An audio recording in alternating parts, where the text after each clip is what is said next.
Hey everyone, and welcome back to the Green Witch Homestead. I wanted to take you into the garden today and show you a few little tricks on caring for zucchini in an organic way. So here in the central Midwest, like many people, we suffer from squash bugs. However, I've found if I do my zucchini late in the season, I actually get a better harvest and I don't have to contend with the bugs as much.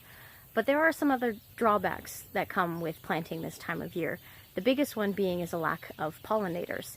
So I'm going to show you some tips and tricks to help make sure that you get a good zucchini harvest even when you're growing late in the year. A couple things that you're going to need, obviously, zucchini plants. You're going to need a pair of sharp scissors. Yes, I know these are sewing scissors. Don't harp on me. I actually bought these just for the garden because they are really good quality scissors and I don't use them for cutting sewing. I have another pair for that. You're going to need some type of essential oil. You want to stick with citronella type things or peppermint. And you're going to want some type of pest preventative. I use diatomaceous earth. All of these are organic. Now, the diatomaceous earth I will not use in my garden in the spring when pollinators are heavy because it is a non-discriminatory. Basically, it kills pests by robbing them of all their bodily moisture. And when I say it's non-discriminatory, that means it will kill bees and good pollinators as well as bad pests. So I only use it sparingly in the fall when there's not as many pollinators in my garden. I have quite a bit of budding happening on this plant, and it's very, very tangled mess in there. In springtime, it's not that big of an issue because pollinators will get in there, they'll see the flowers. But this time of year, the pollinators are starting to hibernate and there're just not as many of them. You won't see as many bugs in your garden. So you have to give the plant a help, which means that you're probably going to do a little hand pollinating, but you want to make sure that whatever pollinators are out there can see the flowers as they come up. So we're going to prune our zucchini plants today. The easiest way to do it is to just go in head first and find any time you see a branch crossing another branch, just go ahead and cut the top one off and pull it out. It's that simple. There's one right here. See how this branch is across this one? Just cut it down here, get rid of the leaf. And that's going to help open this space up and make it so that the flowers are easier to see from any pollinators that might be around. This is also a good time to go through and remove any sick or unhealthy looking or dying leaves, as well as any that are sitting under the stalk on the ground. So this is the main stalk of the plant, and you can see all these branches coming off this main stalk. And as you lift it up, you can kind of see. So all of these branches that are putting off leaves underneath here, I'm going to go ahead and cut them off so that they're not sitting pressed on the ground. The reason I do this touches into the reason why I tell you to bring essential oil out into your garden. Now, the combination of essential oil that you're going to use for this particular bug repellent is some type of peppermint, citronella.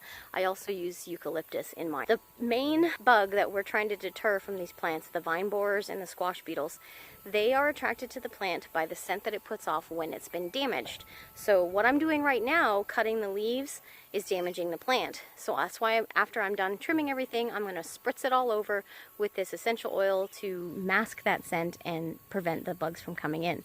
This is another reason why you want to trim those leaves on the underside, because if they break on their own and you're not out here to cover them with that spray, they're going to put off that damaged scent and those bugs are going to come in and you're going to lose your plant.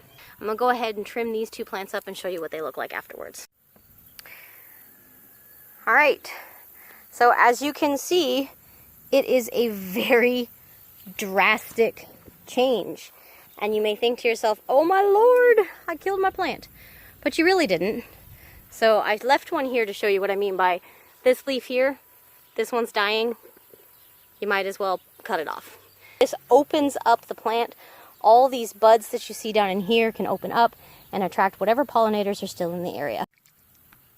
And don't forget, the most important thing, now that you've damaged the plant, is to cover it with your essential oil spray to mask that smell so that you're not attracting any of the predators. Of course, lastly, I like to sprinkle a very generous amount of diatomaceous earth around just the main base stalk of the plant.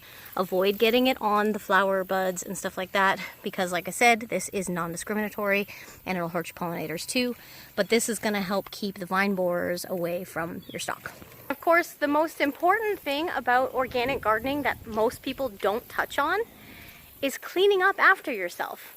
So just like I said, cutting and damaging the plant can attract pests that target weak plants. Leaving the scraps that you cut in or near your garden is going to bring the pests in anyway and completely undermine everything that you just did. So when you're getting rid of all of the extra pieces that you cut off or you pruned off from your plants, make sure that whether you're putting them in the trash, a burn pile, or in your compost, do it far away from your garden. That way you're not attracting any unwanted visitors that you just spent all this time trying to repel. Now, here on our homestead, we're a little lucky and we just feed them all to the pigs.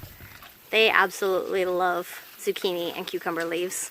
And then I don't have to worry about anything left over to attract squash bugs. And if there's any squash bugs on there, the pigs will eat them too.